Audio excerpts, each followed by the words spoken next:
Welcome to Pemberley Farm.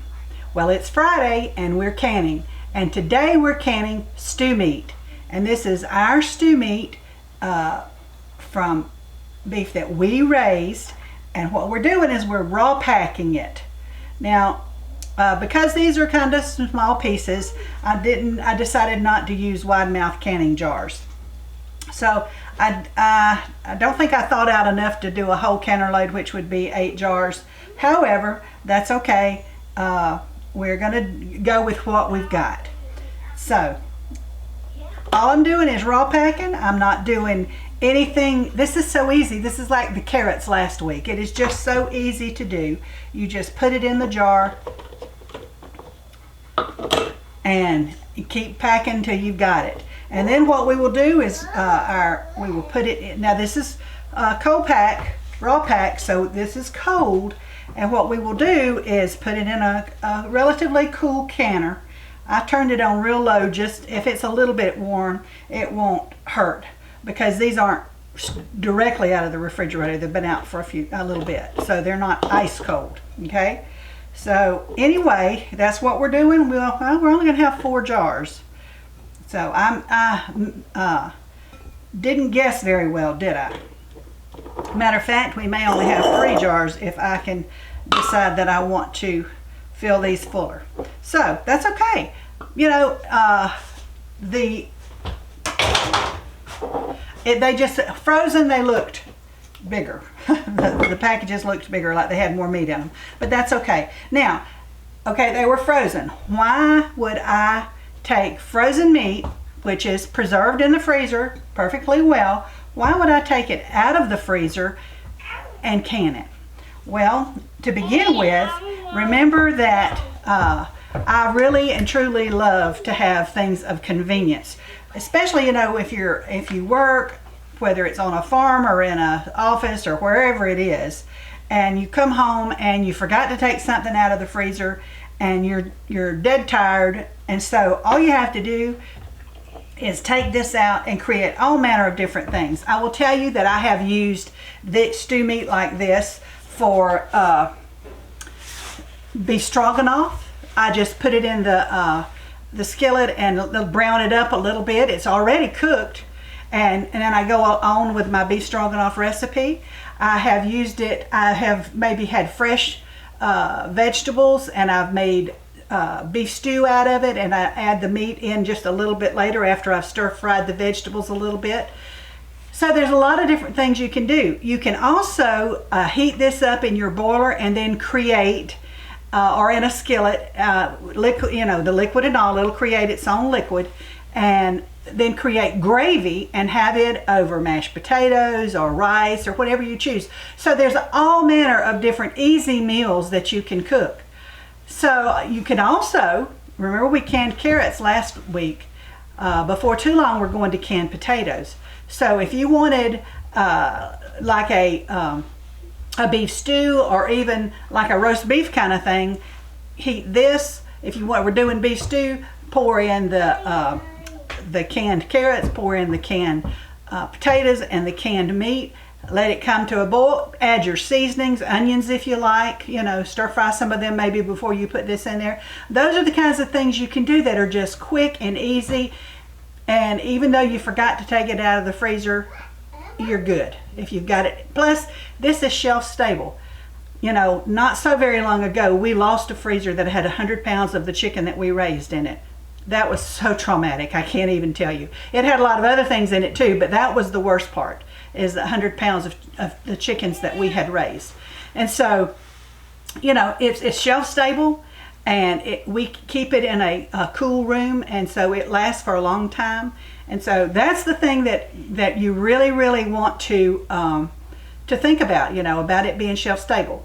So what I'm going to do now is I'm going to wipe down my jar, the rims of my jars.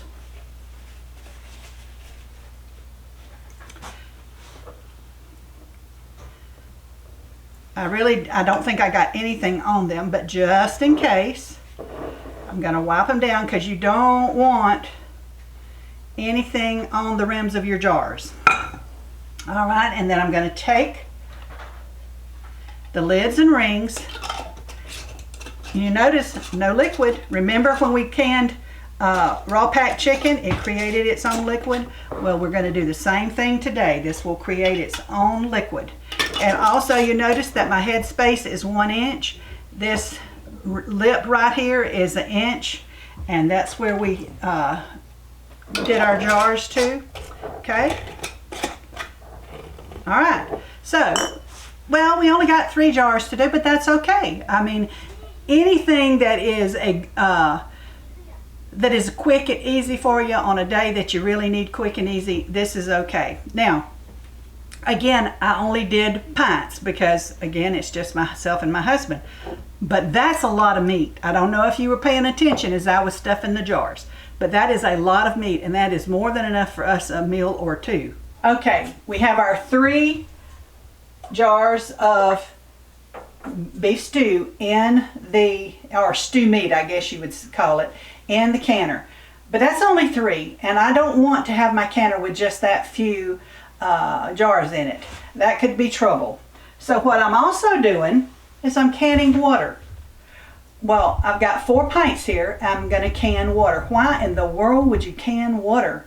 Well, to begin with, it's a placeholder in the canner so that I don't have trouble with jars moving around.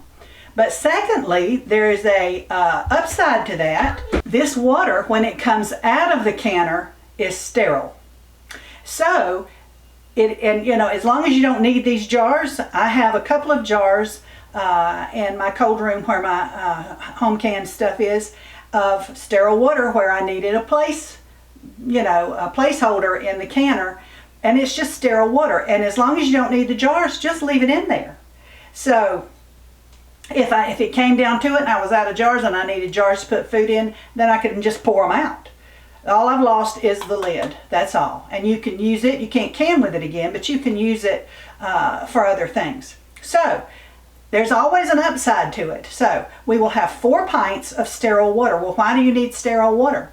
Well, say someone gets cut real bad or injured and you're trying to wash out a wound, you need sterile water to do that. So, having sterile water around is not a bad idea at all, ever.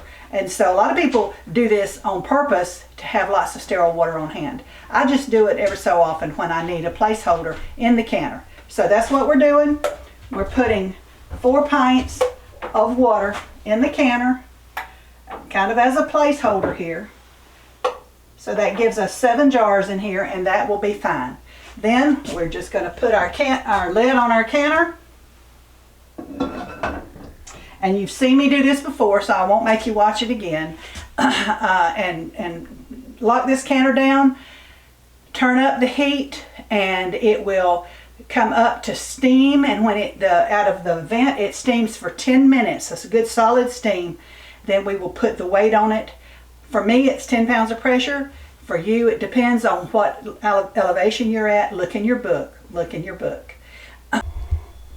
Okay, our stew meat is out of the canner, and you remember we didn't put any liquid in the jars, and you see how much liquid is in it.